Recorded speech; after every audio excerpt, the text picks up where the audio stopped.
네, 안녕하세요. 네, 2기 1주차 오늘 시작할게요.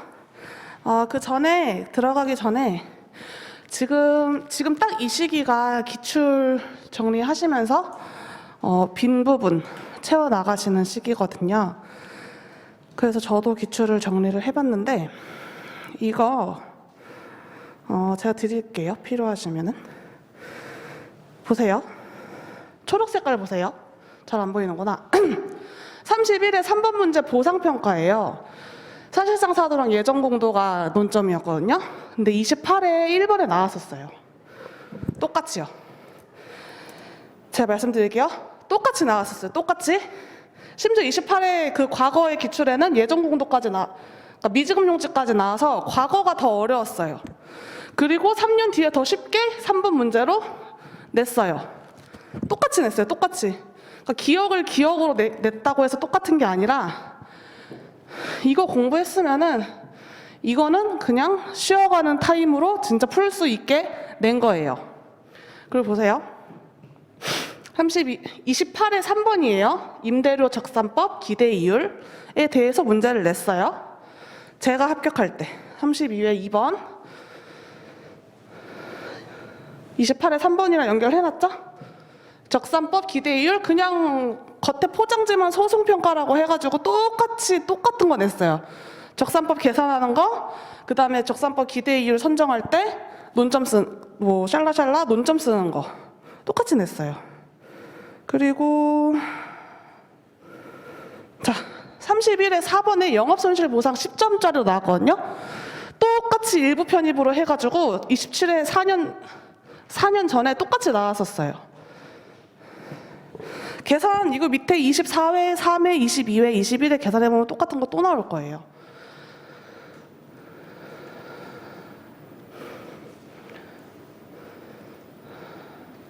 (33회) 보상 1번 한번 보실게요. 보상평가 수목보상, 축산업보상 한 번도 나온 적이 없어요. 불에 타였어요. 그렇지만 주거용 건축물이랑 생활보상은 학원가에서 1년 내내 A학원, B학원, C학원 허거 한 날 문제 냈어요. 그리고 심지어 그거랑 비슷하고 그것보다 쉽게 나왔었어요. 이거 거래가격 보정, 시장가치, 당일가격, 현금등가 이론 공부한 애들 뭐 좀 한 5점, 10점 먹고 가라. 그리고 거래가격 보정하는 거 여기 시장임대료 사정보정하는 거 똑같은 논리예요. 이거는 30회 4번짜리 문제인데요. 시장임대료는 이렇게 형성되어 있는데 뭐 오피스텔의 이 사람은 계약임대료는 이렇게 형성되어 있다. 두 개가 왜 차이 나니? 뭐 환급률 때문이니 뭐 때문이니? 계약임대료를 뭐 시장임대료로 보정해봐. 거래가격 보정해봐. 똑같이 나왔었거든요. 장기임차권 한 번도 안 나왔었어요. 근데 임대료 임차권에 대한 내용은 몇 번이고 다뤘어요. 임대료 평가를 되게 좋아하더라고요. 교수님들이. 여기도 임대료고 여기도 환원율 물어보는 거고 복수감정평가 안 나왔어요. 뭐 한 2줄 찌끄렸어도 합격하는데 아무런 문제 없어요. 권리금 평가 한 번도 안 나왔는데 학원에서 맨날 냈어요. 그쵸? 그리고 3박시 토지 건물 맨날 내는 거 너무 쉬웠고 이거 어려웠고 이것도 어려웠고 이것도 한 번도 안 나온 거였어요. 건축물 보상평가는 그 보수비에 관련한 거는 한 번도 안 나왔던 거예요. 그리고 보세요. 31회 때 큰 볼륨으로 3방식 영업권 기업가치 물어봤는데 그 전해에 똑같은 볼륨으로 기업가치 영업권 특허권 물어봤었어요. 그래서 이렇게 나온 거 또 나와요. 연속으로. 법규도 그러죠? 법규도 그래요. 그리고 31회 때 우리가 최근 기수 들어서 제일 어려웠다고 보는 기수거든요. 이때 어려웠죠. 뭐 마트 A, B, C 마트 나와가지고 표 그리는 거 어려워. 근데 이거는 여기서 나왔던 거야. 근데 그림이 조금 괴랄스러워가지고 심리적 압박감을 주는 그런 전략을 쓰셨죠, 출제자들이. 이거 뭐 했던 거고. 그래서 뭐 이거 풀고 어렵다 찌끄려서 쓰면은 간신히 합격할 수 있었을 거라고 봐요. 제가 만약에 31회 때 2년 차였으면은 그냥 합격할 수 있었다고 할게요. 합격했으니까. 자, 30회 때는 이것도 무난했고요. 이게 어려웠죠? 공원보상인데 일반적 제한하고 개별적 제한하고 구분할 수 있니? 그리고 표준지는 다쳤어. 공원 저촉으로 표준지는 닫힌 상태야. 그거를 가져와서 나랑 비교를 할 거면 얘를 닫힌 가격을 회복시켜줘서 그거 보정할 수 있니? 그런 거 물어봤었고요. 뭐 NPV 타당성 이런 거 물어봤었고, 맨날 좋아하는 임대료 환원율. 보시면은 보상평가가 한 번씩은 꼭 나오는데 보상이 막 이때 빼고는 메인으로 나온 적은 없다가 한 번 나왔죠. 그리고 제가 느끼기에는 여러분 어떠세요? 최근 들어서 무형자산도 좋아하시고요. 그쵸? 그 다음에 임대료를 참 좋아해요. 임대료를 자꾸 내요. 여기 봤어. 29회 때 또 냈고요. 그쵸? 여기 또 냈고요. 여기 임대권 또 냈고 3년 내리 나와요. 임대료에 대한 게. 잘하셔야 돼요. 그래서.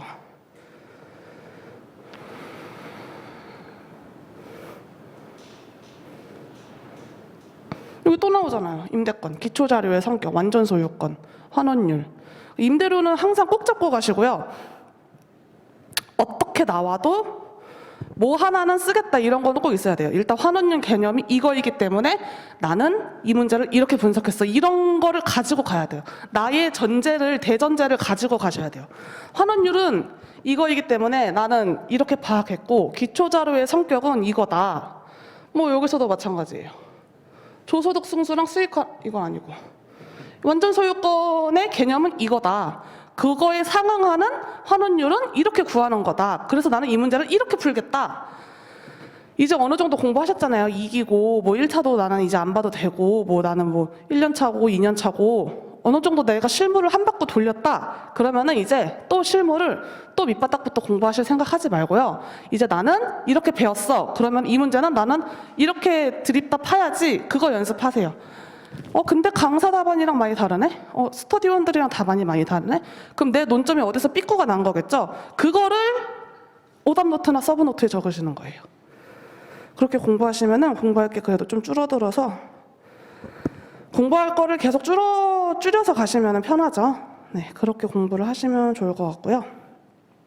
1번 문제는 지하공간 사용료인데 그 구분지상권이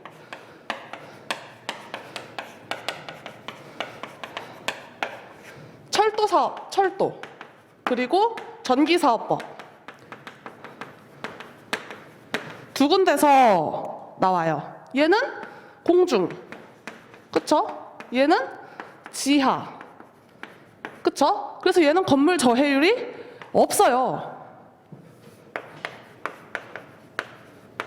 근데 얘는요? 얘는 있을 수도 있고 없을 수도 있죠. 이용 가능 층수 저해되는 정도에 따라서 있을 수도 있고 없을 수도 있어요. 그래서 이거 구분을 먼저 하시고요. 이 개념을 먼저 구분하시고요. 보세요. 그래서 봐봐요. 지하공간 사용료, 구분지상권이 일반평가에서도 나오고 보상평가에서도 나옵니다. 제가 실무를 일반평가, 그 다음에 목적별 평가, 그 다음에 보상평가로 저는 3개로 보는데요. 구분지상권 여기서도 한번 나오고 여기서도 한번 나와갖고 이게 자꾸 공부하다 보면은 헷갈려요. 보상은 땅을 보상하는 건데 땅을 내가 수용해서 보상하는 건데 여기서 구분지상권 보상은요. 땅을 이용하는 거에 대한 보상이에요. 그래서 헷갈리거든요. 그래서 구분지상권이 여기 나오는데 지상이나 지하 공간에서 사용하는 권리 일단 그거는 알겠어요. 그리고 토지 입체 이용도 뭐 이렇게 사용하는 거래요. 보지 마세요, 이거. 이거 보세요, 이거. 이거 문제에서 자주 나오는 거잖아요. 자, 제가 쓰는 글씨 뭔지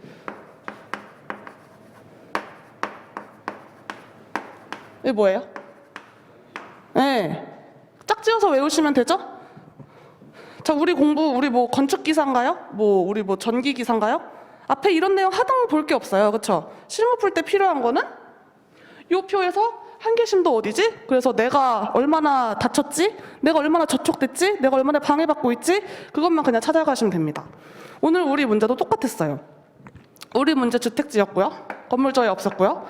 얘를 다른 표에서 지하 부분 이용률, 베타 곱하기 P 얼마나 저해되는지 보고요. 얘 둘이 계산해가지고 입체 이용 저해율 구하는 게 논점이었죠. 자, 뭐 GTX C가 은마 아파트를 밑에를 지나가면 된다 안 된다 이런 거를 공부하면서 떠올릴 수도 있겠죠. 그리고 지하 공간의 한계 심도를 어디까지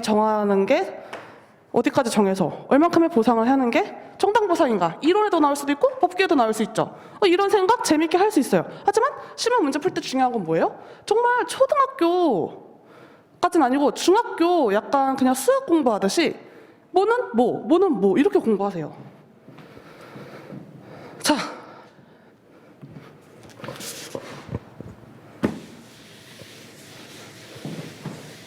이거 제가 왜 가져갈게요? 그냥 머리 식히시라고. 이거를 이해를 하고 일단 공부는 해야 할 거 아니에요. 근데 이 한계 심도 이내의 지하 공간과 한계 심도를 초과하는 지하 공간, 그러니까 여기까지는 수용하겠다, 알았어. 여기까지는 이제 더 큰 공사가 들어간다 이거죠. 그래서 여기서 한계 심도 이내의 지하 공간을 보상할 때는 땅 가격 곱하기 얼마나 져야되는지, 근데 조례에 따라서 이 입체 이용 저해율이 다 다르게 설정될 수 있어요. 철도사업법 시행령 별표에 나와 있어요. 거기까지는 그냥 강사가 그랬대까지만 아시고, 철도사업법 구글에 검색하셔서 시행령 보시고 그러시면 안 됩니다. 네.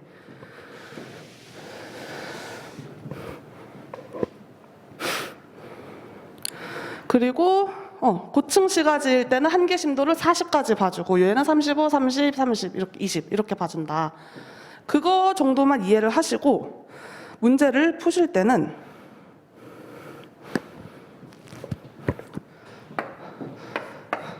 땅 가격 구하고 입체 이용 저해율 구하고 끝. 이렇게 두 개로만 하는 거야. 이게 40점짜리로 나오든 30점짜리로 나오든 수박 겉핥기식으로 공부하는 게 아니에요, 여러분. 빨리 치고 나가려는 거예요. 빨리 치고 나가려고. 그래서 이거 답안을 보시면요,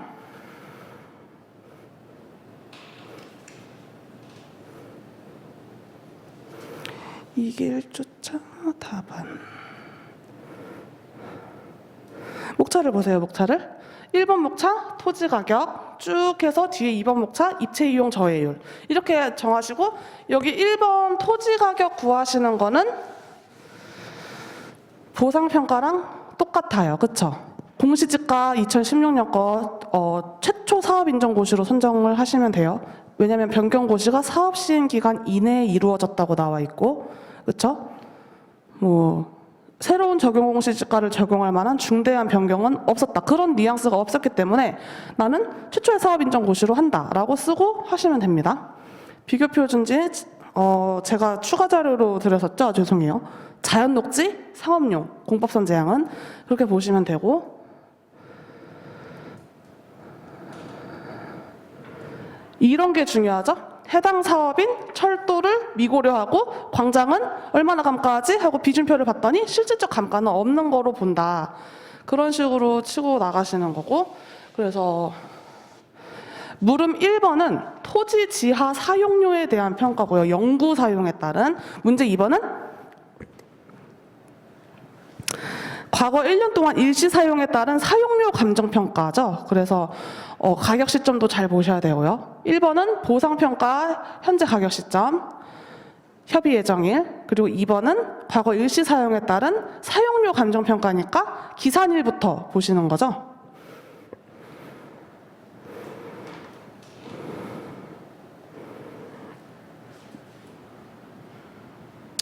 그래서 대괄호 로마자 2번의 1번 문제는 1번 토지평가, 2번 입이죠.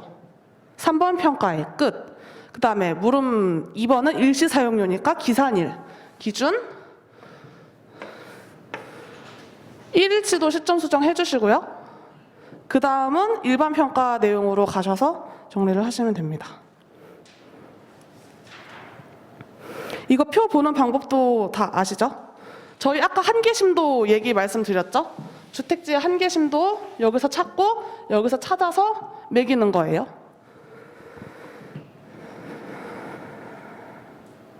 그 다음에 그 밖의 이용 저해율도 만약에 상하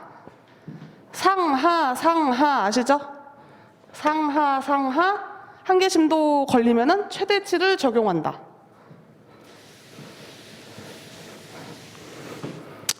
이런 거는 문제 풀 때 그냥 테크닉적인 거니까 연습을 하시면 되는데, 중요한 거는 우리가 구분지상권의 보상평가는 철도사업법, 도시철도법, 법령이 도시철도법에 적용되는 게 하나 있고, 그 다음에 선화지 공중송전선로에 따른 전기사업법에 의한 보상이 있고, 각각 토지보상법으로 의제한다라는 규정, 조문이 다 있어요. 보세요. 일단 우리 토지보상법 이렇게 하래요. 31조에서. 근데 도시철도법에서 이거를 의제해놨어요. 네? 이용가치 방해하는 정도를 고려해서 보상해라. 대통령령으로 정한다. 도시철도법 대통령령으로 가면은 대통령령에서 토지보상법을 의제해라 라고 하는 거죠.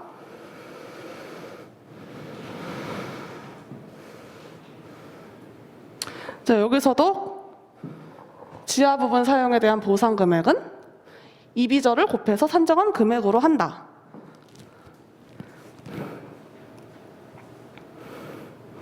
그래서 건물, 지하, 그 밖에 다 여기서 정해준 거죠. 그리고 해당 토지의 적정 가격은 2항 2호에 따른 해당 토지의 적정 가격은 부공법에서 표공으로 해서 감사법에서 지정하는 감정평가 법인들이 평가한 가액으로 한다. 쭉쭉쭉 보면은 이 도시철도법을 열어보면 거기서 토지보상법을 의제하라는 법이 있고요. 자, 그리고 제가 뒤에 하나 하는 거는, 자, 이거 보세요. 제가 큰 글씨 써놨죠. 선화지. 이 문제랑 우리 거랑 전혀 다른 성격의 케이스라고 또 보시면 돼요. 이건 선화지예요, 선화지. 우리 오늘 푼 문제는 도시철도법이었고요.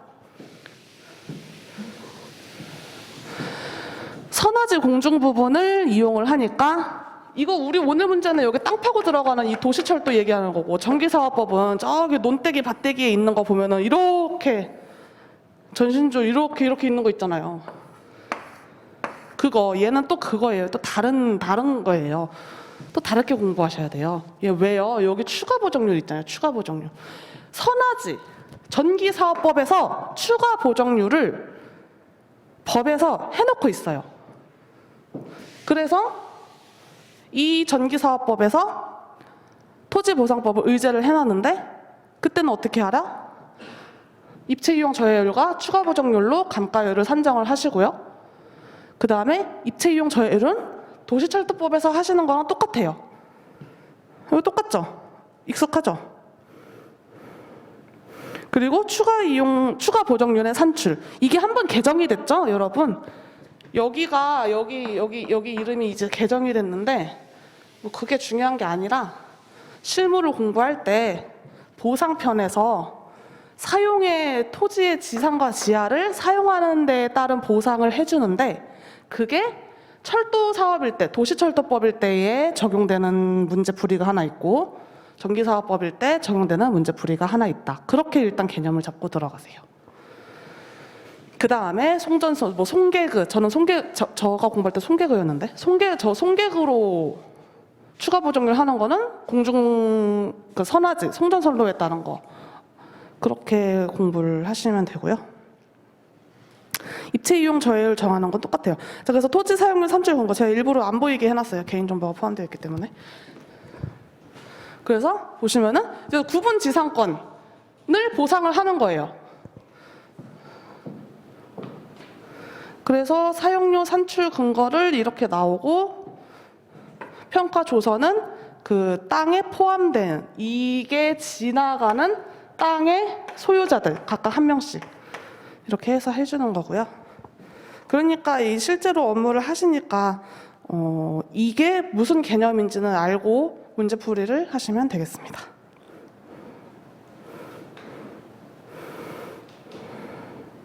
그리고 문제 2번 문제 한번 보시면은 임대료가 제가 자주 나온다고 했죠, 기출에서.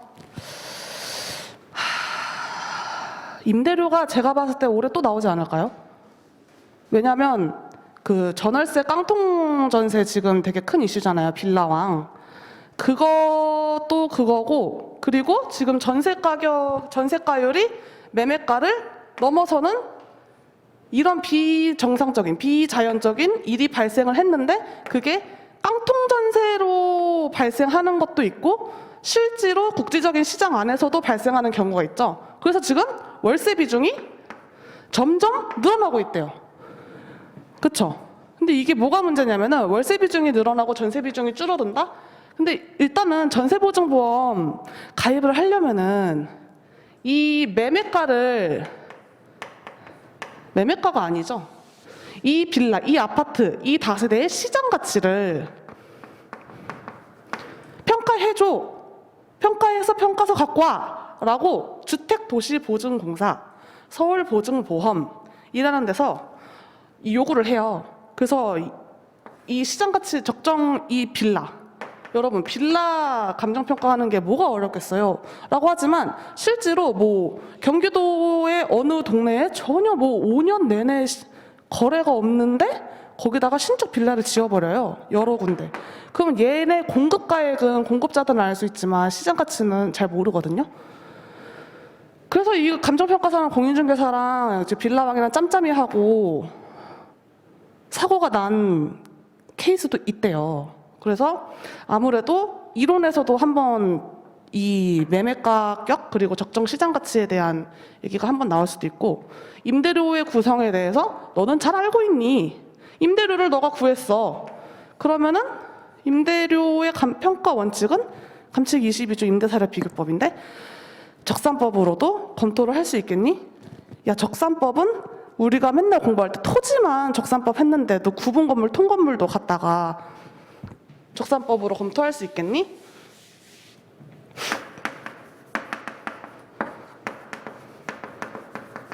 적산법 유형이요. 일단 토지가 제일 대표적이죠. 토지, 특히 소송평가 할 때 맨날 이렇게 이 시나리오는 참 자주 나오는 시나리오예요. 기출에서도 그렇고요.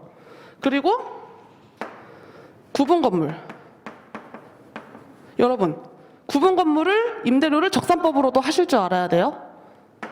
토지 건물도요. 토지 건물도요. 하실 줄 알아야 돼요. 임대사례 비교법은요. 논점이 뭐예요? 를 비준하는 거죠. 여러분, 비준한다라는 말 아시죠? 비준한다, 동사. 남의 거를 가져와서 내 걸로 흉내내서 내 거를 꾸며내 본다, 뭐 그런 거잖아요. 실질 임대료. 그러니까 이건 뭐겠어요? 사례의 실질 임대료 적정한. 그쵸? 그래서 임대사례 비교법의 논점은 이거밖에 없어요. 사례 실질 임대료를 잘 발라내서 적정하다고 네가 판단을 해서 그 가용을 해서 잘 비준했니? 이거 간단해요. 근데 적산법은요? 토지는 소송평가일 때, 그리고 토지를 일단 평가해야 되죠. 토지 밸류를 알아야 돼요. 이거 제가 1기 때 문제 냈었죠?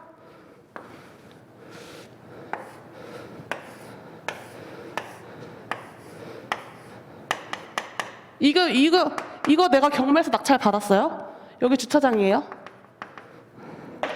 소송의 대상은 얘예요. 여러분, 토지의 적산법 평가예요.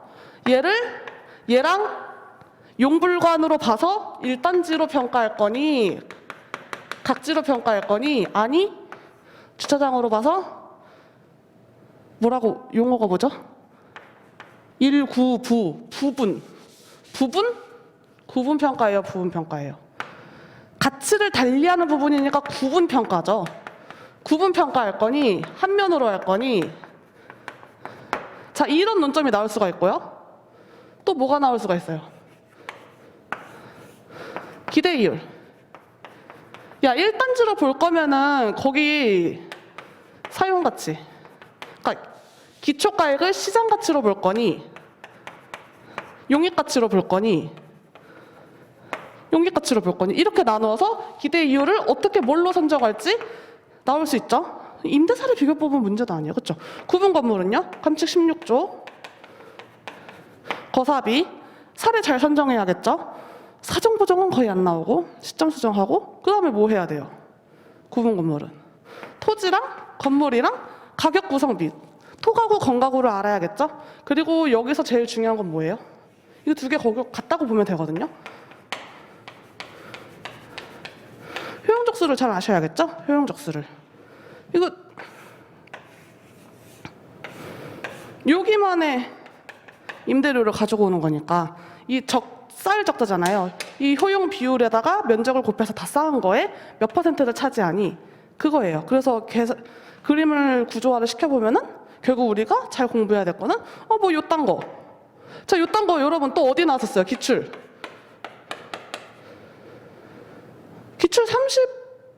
32회 공인중개사가 어쩌고 저쩌고 하는 그거에도 기대이율 관련해서 문제가 나왔었거든요.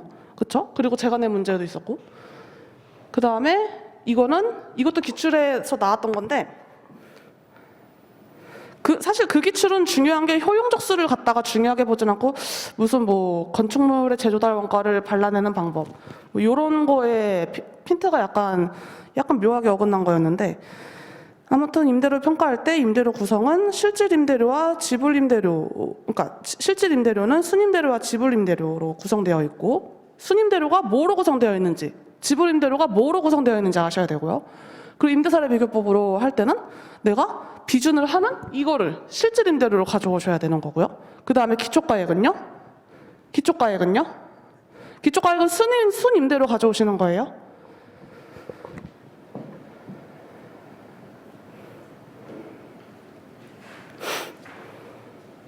여기 시장추출법 이거 제목 보지 마시고 이거 보세요. 이 구조를 보세요.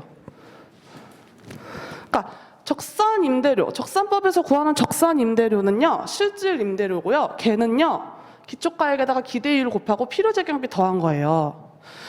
근데 기초가액 곱하기 기대이율 한 게 바로 순임대료예요. 순임대료. 그쵸? 순임대료는 뭐냐면요, 적산 임대료에서 필요 적용비 뺀 거예요. 여러분 이거 다 왔다 갔다 잘 하실 줄 알아야 돼요. 왔다 갔다.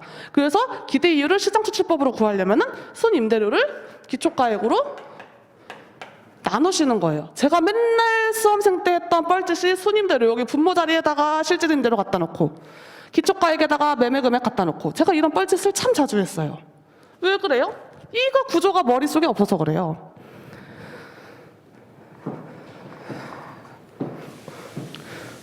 그래서 기대이율을 시장추출법으로 구하려면 순임대료는 기초가액으로 나누는 게 저희 기본서와 실무기준 해설서에 다 있는 내용입니다. 그래서 용어를 주의하세요. 수익환원법 할 때는 가능총수익, 순수익 환원율이라는 애들이 나오고요. 적산법, 순임대료, 여기다가 제가 자꾸 막 NOI 막 이런 식으로 정리를 해놓으니까 계속 막 틀리는 거예요. 이름은 명확하게 순임대료를 기초가액으로 나눈다. 순임대료를 기초가액으로 나누면 기대이율이다. 그게 시장추출법이다. 그런 식으로 용어를 주의해서 하시고요. 이런 것들이 자꾸 헷갈려가지고 실무 공부할 게 막 많아지고 막 이상하게 자꾸 헤매게 되는 거잖아요. 그래서 이 부분을 하실 때 잘 보시고, 보시면은 임대료 산정 그리고 보증금 설정했을 때 월 임대료를 별도로 표기해봐.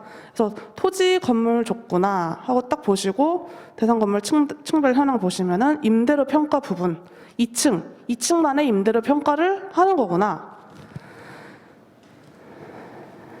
그러면 주어진 자료에서 이제 얘가 뭘 유도해내고 있는지 한번 쭉쭉 보시는 거예요. 일단 자료는 순서대로 보세요. 순서대로. 임대료 평가 대상 계유 등 그 2층에 대해서 임대료 평가 부분이라고 줬고, 계약 기간 동안 계약 내용은 변동이 없고, 여기 보세요. 실질 임대료를 산정해라가 원칙인데 이제 알려줬어요. 실질 임대료를 산정해라. 그리고 이런 부가 사용료 등은 고려하지 않는다. 그 말은 무엇이냐면, 만약에 임사법으로 임대사례 비교법으로 할 건데 그 가져온 임대사례가 이게 고려되어 있어. 그러면은 발라내줘야 되는 거죠. 임대사례에 VAT가 포함되어 있으면은 이 임대사례 가져올 때 나누기 1.1해 뭐 이런 내용입니다. 그래서 임대사례 보실 때 일단 저는 항상 토지 볼 때도 용도지역, 그 다음에 이용상환 보거든요. 용도지역, 이용상환, 도로조건. 그래서 이용상환, 안 돼. 쭉 보고 도로조건, 내가 비슷하죠? 서로 뭐 보정할 수는 있는 거죠. 근데 이거를 딱 보면은 지금 이 전체에서 어떻게 발라내지? A로 가는 게 맞겠다. 이런 논리 구조로 가져가시고 쓸 때 배제 사유 다 써주시면 되겠죠. 나와 있죠? VAT 제외라고. 그러면은 여기다가 나누기 1.1 하시는 게 아니라 VAT 제외된 금액이 이거라는 거예요. 아시겠죠? 그 다음에 지역별 전월세 전환이율.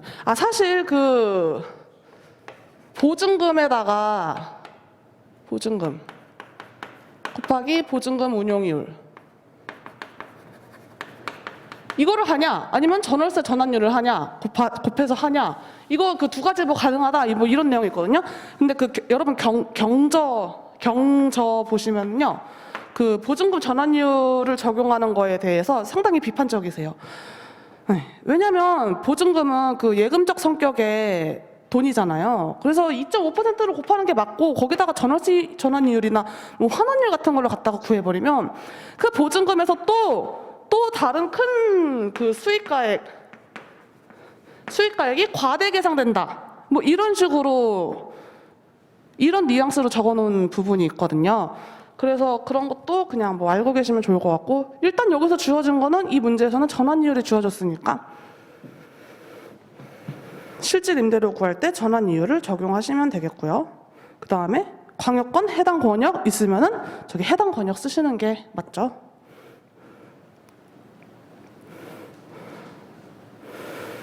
그 다음에 층별 임대료와 효용 비율. 이 임대사례 비교법 할 때 저는 그 효용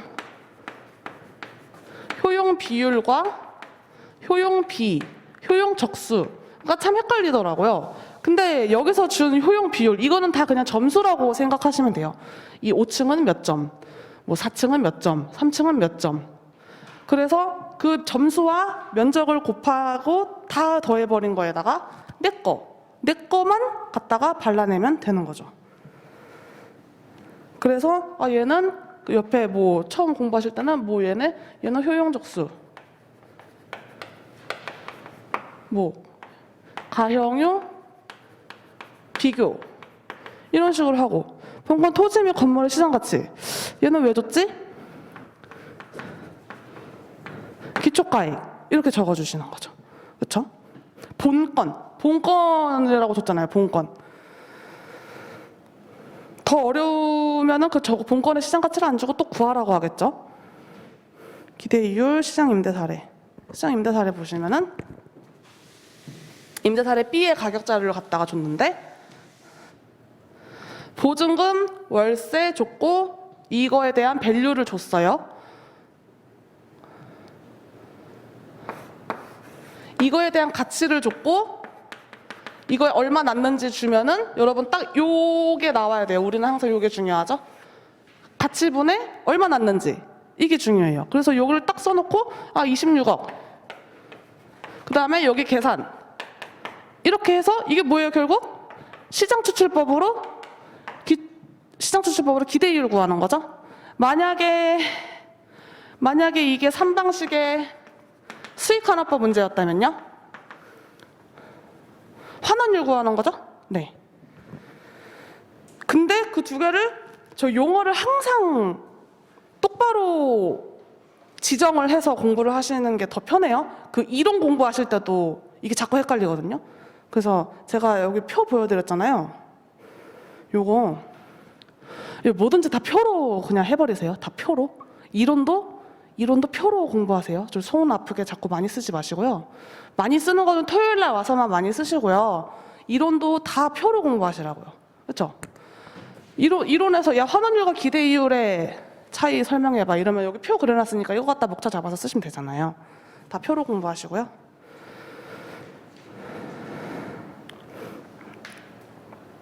그 다음에 유효 조소득 구성비상 영업 경비 비율. 얘는 성격이 뭐예요? 우리 수익환원법 할 때 많이 보던 용어죠. 근데 어차피 얘도 임대료를 다루는 거니까 그 자료를 줬는데 필요 재경비 비율은 순임대료 수입 대비 영업 경비로 추출을 하래요. 유효 조소득이 이렇게 있는데요. 임대 수입이 81%를 차지하고요. 기타 수입이 1% 차지하고 영업 경비가 18% 차지한대요. 얘분의 얘가 필요 재경비로 계산해서 적용을 해라고 준 거예요. 그래서 그냥 그렇게 이해를 하시면 되고 그렇게 심오하게 고민을 하실 필요는 없습니다. 이렇게 보시면 되고, 그래서 제가 어떻게 답안에 어떻게 썼어요? 효용적수? 저는 그 분모 여기다 쫙 쓰고 45 곱하기 391.8 곱하기 2 뭐 저는 이런 거를 싫어해서 그냥 다 표로 했거든요. 저 이렇게 하셔도 이렇게 쓰셔도 돼요. 답안에.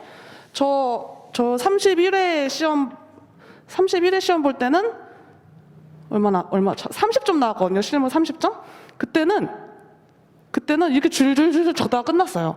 근데 32회 시험 볼 때는 표로 다 발라버리니까 시간이 한 3분에서 4분 내지 남아요. 여기 이렇게 분모에다가 그려놓고 이렇게 뻘짓하고 있는 동안 표로 다 그냥 해버리고 계산과정 생략하고 이게 답만 쓰면 되거든요. 그래서 실무도 표로 연습 많이 해보시고요. 저 이론도 표로 연습 많이 해보세요. 그 답안지에 표로 냅다 그려도 됩니다. 그래서 효용 비율은 요거 곱하기 더하기 곱하기 더하기 곱하기 더하기 한 게 이거고, 거기에서 내 거는 요만큼 하면은 나는 12%를 차지해. 그쵸? 그게 적산법에서 얘기하는 효용 적수와 효용 비율이죠. 그래서 기초가액 이 통건물 여기 82억인데 나는 거기서 12% 가져오시는 거예요.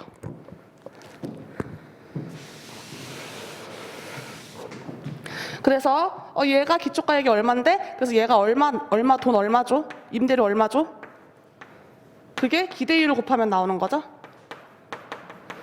기대이율. 그래서 기대이율은 기대이율 표 업무용에서 표준적 이용일 때의 레인지를 보시고 그 다음에 시장추출법을 하실 때 실질 임대료에서 순임대료까지 가지고 오셔야 되죠.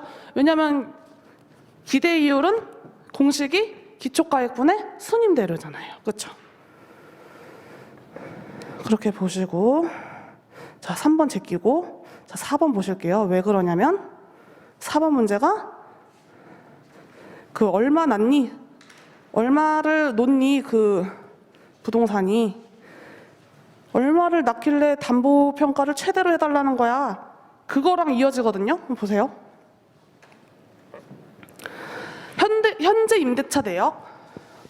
현재는 4억인데 리모델링 하면 5억 5천이고 현재는 3,400 받는데 리모델링 하면 5,200. 당연히 많이 받겠죠. 밑에 쭉 보세요. 해당 지역의 인근의 과거 1년 지변율에도 불구하고 거기서 15% 더 올랐대요. 그러니까 이게 수요가 많은 지역인 거죠. 그리고 감정평가사 A씨는 H은행으로부터 매매와 관련한 감정평가를 착수하고 진행하고 있다. K은행은 이거 오타 아니에요? H은행과 K은행은 다른 은행이에요. 근데 K은행은 아직 매매계약 체결되기 전이니까 매매 예정으로서 그러니까 이 두 은행이 이 고객한테 우리가 대출해줄게 싸우고 있는 상황이에요. H은행에서는 이제 벌써 감정을 뜬 거야. 감정을 해서 의뢰를 한 거예요. 근데 K은행이 야 이거 있으니까 저기 H은행보다 더 빨리 더 높게 해줘, 이런 상황인 거예요. 그 보시면은 9개월 전에 150억 원에 매매됐어요. 9개월 전에. 그리고 당시 그때 제2은행 또 다른 은행에서는 120억 원의 담보평가가 진행되었대요. 그러니까 한 80% 정도 담보가를 매긴 거네요. 해당 물건의 중개인, 지금 이거 리모델링 할 거라고 막 부풀리고 있는 그 건물의 중개인은 매매 예정 금액 230억이 있으니 야 좀 최대로 해줘. 왜? 자연적인 지변율에도 불구하고 15%더 오른 지역이고 이거 리모델링도 할 거고 이거 벌써 매매도 230억인데 하겠다는 애들도 있어. 그러니까 최대한 높게 해줘. 그래서 우리가 네 알겠습니다 하면은 안 되죠. 이런 거만 말해요. 지금은 뭐 층별 집합 건물로 등기되어 있으나 토지 건물로 등기 변경하고 12억 원 리모델링 해가지고 이거 아주 좋아질 거야. 이런 말? 그냥 이런 말이 감정평가서에 들어가면 안 되겠죠? 이게 들어가야죠. 조사 당시에 해당 부동산의 거래 가능은 연면적당 220에서 250이다. 자, 이걸 딱 보는 순간 다시 앞 페이지로 딱 넘어가가지고 230억 화살표 해놓고 골뱅이 7,700으로 나눠서 단가 써놓으시는 거예요. 그렇게 하셨나요? 여러분 32회 문제도 이렇고요. 그 토지, 기대이율. 그리고 지금 이 문제도 이래요. 그 감정평가 문제는 다 이런 식이에요. 이렇게 자꾸 행간을 읽어야 돼. 행간을. 230억 원 나누기 7,700 하면 얼마예요? 2987000이에요. 그리고 150억 원에 매매했을 때는요. 단가가요. 10980 얼마예요? 아까 뒤에서 얼마였어요? 220에서 250이 됐죠. 그 얘는 뭐 여기에 80%니까 124만 원 정도 되겠죠? 아, 155만 원. 자, 여러분 이 세 개 숫자에서 어느 정도 딱 적정한 가치를 때려 박아서 그거를 그 골뱅이 그거를 답안지에 쓰셔야 되고요. 왜 그렇게 나왔는지 한 4줄 정도 쓰시면 돼요. 이런 문제는. 제가 답안을 많이 써놨지만 이 문제를 이렇게 쓰시면 되고요. 자, 표를 보세요. 현재 공실률 약 20%가 적용된 거예요. 여기에. 그래서 여기다 곱하기 다시 0.8 할 필요 없어요. 그렇죠? 곱하기 12개월 하면은 총 1년 수익이 나오죠. 이렇게 다들 분석하셨나요? 이렇게 하면은 408 000 000이에요. 그거 얼마로 나눠줄 거예요? 150억 원으로 나누는 거죠? 왜요? 150억 원일 때 매매됐고 그때 지금 임대차 계약이 현재까지 지금 이렇다는 거잖아요. 나누면 얼마예요? 계산 나오셨어요? 답안에는 2.78로 되어 있나? 그거는 왜 그런 거냐면은 여기 곱하기 그러니까 보증금 운용 이율을 좀 더 더해줘서 2.78 조금 더 높게 나와요. 이렇게 계산하셔도 돼요. 2.72로 계산하셔도 돼요. 2.72가 나와요. 자, 그리고 요거 곱하기 12개월 하면은 리모델링 했을 때 얼마 나와요? 624 000 000 얼마로 나눠줄 거예요? 네? 얼마로 나눠줄 거예요? 2.72% 해보세요. 그거 얼마 나와요? 230억. 요 가격 나온다고요. 매매 예정가. 이렇게 큰 물건들을 거래하는 애들이 바보가 아니라고요. 다 적정 가치에 거래하는 거예요. 근데 우리는 왜 그게 적정 가치인지 논증을 하셔야죠. 그렇죠?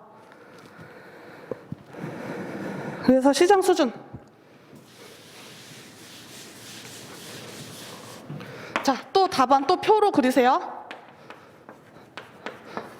시장 수준은 단가가 220에서 250만 원이고 뭐 예상 수익률이 뭐 얼마라고 나왔었죠? 2.5에서 3%라고 나온다. 본건 과거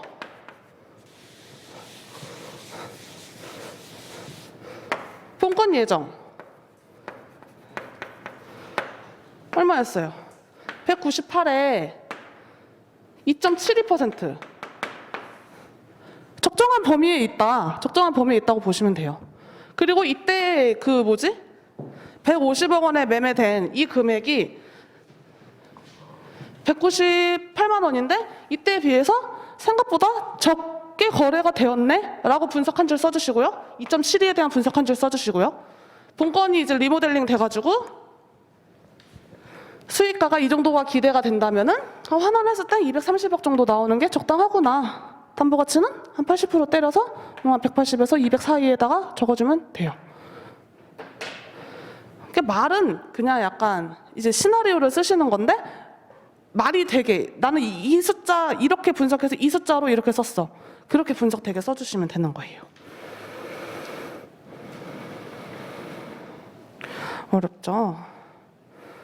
그래서 담보평가시 고려사항 약수를 하고 담보평가액 추정하라고 했으니까 목차를 이렇게 잡은 거예요. 본건은 현재 공실률 20%, 근리인상가 지하철 어디에 있고 배우지 괜찮고 장기 임차 중이었던 주요 임차인이 뭐 키 테넌트가 뭐 어쩌고 있었죠. 이전에서 현재까지는 공실 상태고 협의 중이다. 인근 지역 현황은 이렇고 거래 관행이 연면적 뭐 평당 뭐 요 정도에서 요 정도고 수익률은 뭐 요 정도였다. 그래서 매매 금액의 적정성은 연면적당 298 제곱미터 수준으로 다소 높다. 다만 2.72%로 환원을 해보니까 9개월 전 매매 수준 금액이 낮았다고 볼 수도 있고 그래서 230억은 적정한 금액이라고 볼 수 있어. 그 담보평가 고려사항 확보 처연 그거 써주시고 그 다음에 적정 매매 금액은 이 정도로 내면은 되겠습니다 하고 써주시면 됩니다. 자, 그래서 오늘 문제 풀 때도 저 같았으면은 4번 풀고 3번 선박 풀고 1번 풀고 2번 풀고 뭐 2번 풀고 1번 풀고 이랬을 것 같아요. 저는 1번을 항상 먼저 풀어본 적이 없거든요. 그래서 선박 같은 경우는 한 3개 문제 한 3개 정도 보고 목차 한 3개 정도 그러니까 3개 문제를 3개 보고 예시 답안 3개 보고 선박은 나는 이렇게 풀 거야 라고 정리하고 선박에 대해서 더 이상 공부하지 마세요. 기계기구도 마찬가지예요. 기계기구도 문제 한 3개 시중에 있는 건 3개 보고 예시 답안 3개 보고 나는 이렇게 기계기구는 이렇게 풀어야지 하고 마세요. 말고 중요한 거는 기출에서 계속 허구한 날 물어보는 거 그런 거 이런 거 물건 등으로 인한 뭐 소음평가 뭐 이런 거 28회 때 이거 못 풀었다고 떨어졌을까요? 그냥 나는 이렇게 풀 거고 정리해놨어. 그거 갖다 그냥 발라버리고 중요한 거는 이런 것들이죠. 이거 맨날 나오니까 이런 거 풀어야 되고 대상 비교도 나오니까 풀어야 되고. 자, 그래서 그 기출 문제도 제가 정리해서 한번 드릴 테니까 공부 같이 하시고 제가 뭐 한 설날쯤에 그 무료 특강 3회 열 건데요. 와서 좀 들으세요. 그 기출에서 제일 어려웠던 문제들 하나 하고 그 다음에 맨날 나오는 전형적인 문제들 하나 이런 식으로 구성해가지고 싹 정리할 거거든요. 그래서 1월 달에 싹 정리하시고 2, 3월 달에 저기 동차생들 1차 공부하실 때 또 빡세실 거고 유예생분들은 그때 또 늘어주시면 안 되고 그렇죠? 자, 준비 잘 하시고 다음 주에 뵙겠습니다. 고생하셨습니다.